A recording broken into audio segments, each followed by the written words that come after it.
विद्यालय मानकरे वर्तमान ए वर्ष ठारू बाल बाटिका आरंभ है। बाल बाटिका आरंभ है प्राइमरी स्कूल रे 6टा श्रेणी, अपर प्राइमरी रे 9टा श्रेणी।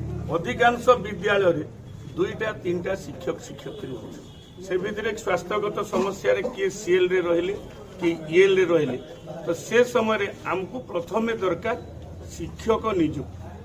प्रथमे आम भित्तिभूमि आवश्यक शिक्षक माने आवश्यक परिमाण शिक्षक नियुक्ति। द्वितीयटी है आम निज मोबाइल कहीं आम देवु आम सब प्रकार जोटा मागुंट यूएस पोर्टाल रे से आमर मोबाइलटा जो जगार आम थे आम ट्रेक रे रही।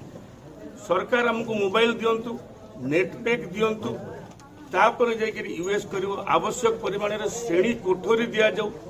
कंप्यूटर शिक्षक कारण जड़े शिक्षक जदि हेडमास्टर हूँ कि असिस्टेंट टीचर हूँ से जदि यूएस पोर्टाल रे ऑनलाइन रे टीचर अटेंडेंस स्टूडेंट अटेंडेंस को कर चलिए।